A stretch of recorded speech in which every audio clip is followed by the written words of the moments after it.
सृष्टि से पहले सत नहीं था, असत भी नहीं, अंतरिक्ष भी नहीं, आकाश भी नहीं था। छिपा था क्या, कहाँ किसने देखा था? उस पल तो अगम अटल जल भी कहाँ था।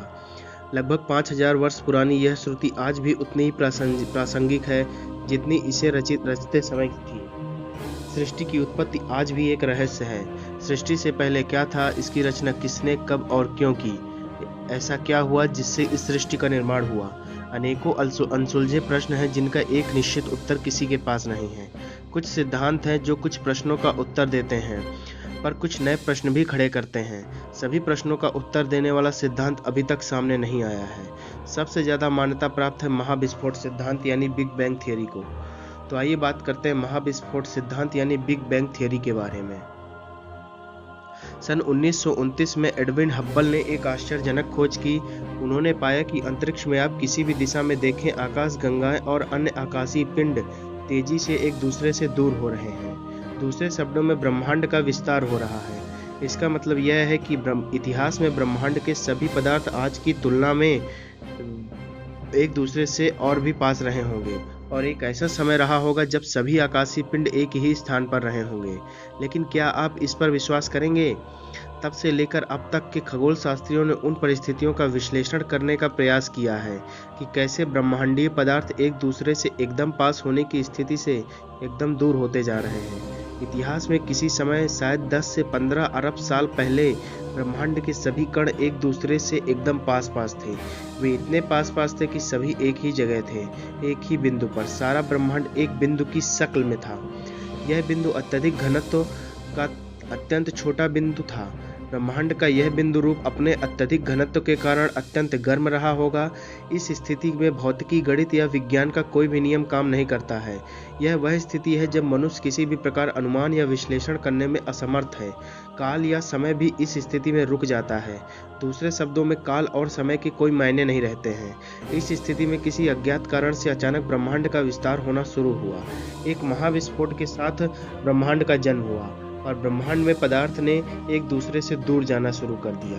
महाविस्फोट के 10⁻⁻43 सेकंड बाद अत्यधिक ऊर्जा फोटॉन कणों के रूप में का ही अस्तित्व था। इसी समय quark, electron, anti electron, positron जैसे मूलभूत कणों का निर्माण हुआ। इन कणों के बारे में हम 10⁻34 सेकंड बाद क्वार्क और एंटी क्वार्क जैसे कणों का मूलभूत कणों के अत्यधिक ऊर्जा के मध्य टकराव के कारण ज्यादा मात्रा में निर्माण हुआ। इस समय कण और उनके प्रतिकण दोनों का निर्माण हो रहा था। इसमें से कुछ एक कण अपने प्रतिकण दूसरे से टकराकर खत्म भी हो रहे थे। इस समय ब्रह्मांड का आकार एक संतरे के आकार का था। 10⁻⁻10 सेकंड के पश्चात एंटी क्वार्क से टकराकर पूर्ण रूप से खत्म हो चुके थे।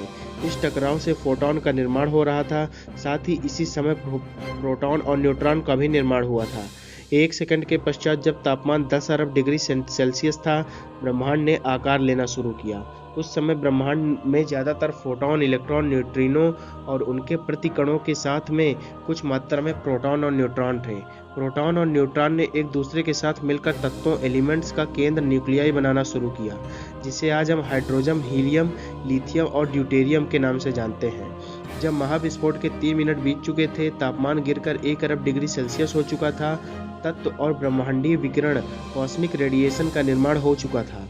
यह विकिरण आज भी मौजूद है और इसे हम महसूस भी कर सकते हैं। आगे बढ़ने पर 3 लाख वर्ष पश्चात विस्तार करता हुआ ब्रह्मांड अभी भी आज के ब्रह्मांड से मेल नहीं खाता है। तत्व और विकिरण एक दूसरे से अलग अलग होना शुरू हो चुके थे।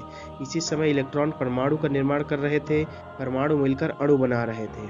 इसके 1 अरब वर्ष पश्चात ब्रह्मांड का एक निश्चित सा आकार बनना शुरू हुआ था।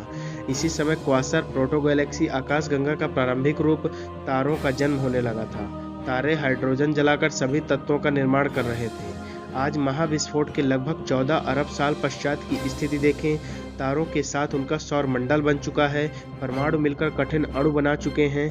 परमाणु जिसके कुछ कठिन अणु ज्यादा के मूलभूत कण हैं। यही नहीं, काफी सारे तारे मरकर श्याम विवर यानी ब्लैक होल बन चुके हैं।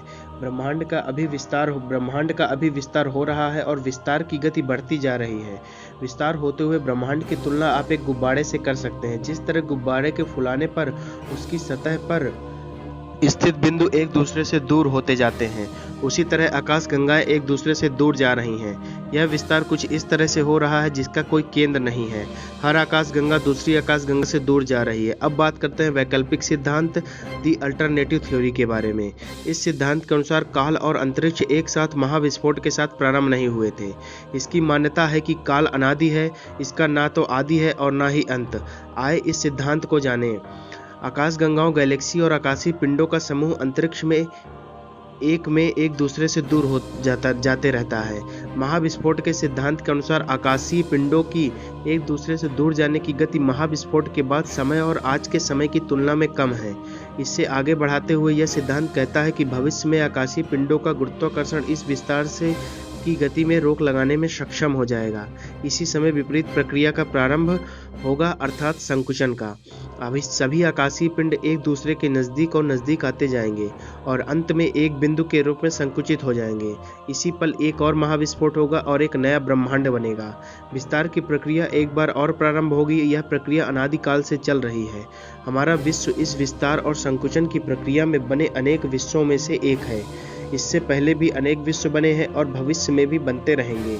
ब्रह्मांड में संकुचित होकर एक बिंदु में बन जाने की प्रक्रिया को ही महासंकुचन दी बिग क्रंच के नाम से जाना जाता है। इसे महाविस्फोट यानी बिग बैंग का अपोजिट भी कहते हैं।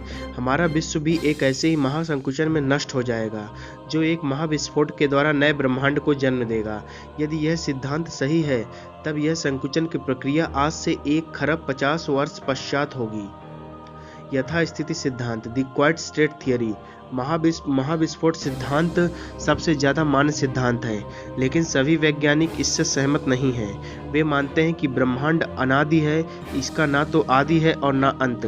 उनके अनुसार ब्रह्मांड का महाविस्फोट से प्रारंभ नहीं हुआ था और ना ही इसका अंत महासंकुचन से होगा। यह सिद्धांत मानता है कि ब्रह्मांड का आज जैसा है वैसा ये हमेशा से था और हमेशा ऐसा ही रहेगा, लेकिन सच्चाई इसके विपरीत है। तो अगर आपको यह वीडियो अच्छी लगी हो तो लाइक कीजिए, शेयर कीजिए, कमेंट्स करके बताइए कि आपको वीडियो कैसी लगी और चैनल को सब्सक्राइब कर लीजिए और बेल आइकन को दबाना मत भूलिए।